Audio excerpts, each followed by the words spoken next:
How you doing? I'm meteorologist Paul Deanno with your KOMO4W Western Washington Weather Webcast for November 2nd and for most of the month of November, because we're still talking about La Nina. Let's go back to this graphic. Record rainfall. Started off the month, the wettest ever, 1.56 inches of rain, an inch and a half of rainfall, or 26% of our normal rainfall for the entire month of November, which historically is our wettest month. So what's going on with La Nina? Because something very interesting happened in October. It was really wet, and it also was really sunny. More on that in a second. First, let's talk about where we are specifically with La Nina. How cold is that water? Well, the latest average, 3-month rolling average, is 1 degree Celsius cooler than normal. Look back at the past 10 years, haven't had anything that cold. We have to go back to, let's see here, all the way up to, what year is that? That year is 1988, the last time that we had a La Nina this chilly, this early into the fall. Now the key here, unlike El Nino, the cooler it is doesn't mean La Nina is going to be stronger. It just means it is more likely to happen because the thunderstorms in the equatorial Pacific are basically getting shut down, and that alters the wind flow heading in our direction with the storm track. So La Nina is strong. We know that. La Nina is going to be here all fall and all winter. We know that. Now what has happened already, because La Nina's impacts begin in October? Well, something really cool. Well, a lot of you noticed it was pretty wet in October. We had 5.24 inches of rainfall. That's 2.05 inches above average. So there was a lot of rain. Don't need to tell you that. You probably were mowing your lawn well into October. Here's something interesting. We didn't have many of those Seattle days where it just drizzled a little bit.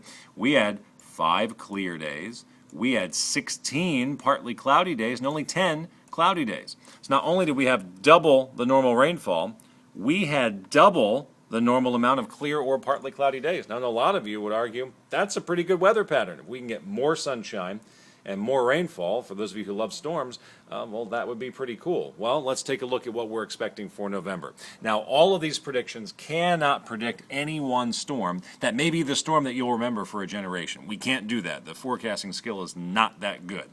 But the 1-month outlook for the month of November shows an above average likelihood of seeing more than normal rainfall. Now, November already averages nearly 6 inches of rain, so this would be above and beyond that 6 inches of rainfall, which isn't going to be hard to do. We already have an inch and a half, and it's 1 day in.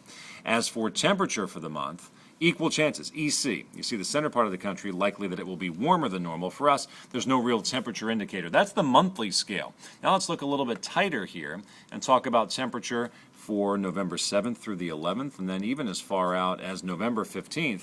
There's a pattern change going on here with the East Coast warmer than normal, the West Coast, including Western and Washington, more likely than not cooler than normal. Well, normal's down to about 50 degrees for a high by mid-November, so this means some chilly air is going to start filtering in. Remember, La Nina means cooler than normal temperatures typically and wetter than normal conditions. While we had the wet in October, this may be the beginning of cooler than normal conditions throughout the West Coast, including Western Washington. Rainfall-wise, a little bit above normal, kind of equal chances right around here without that shade of green.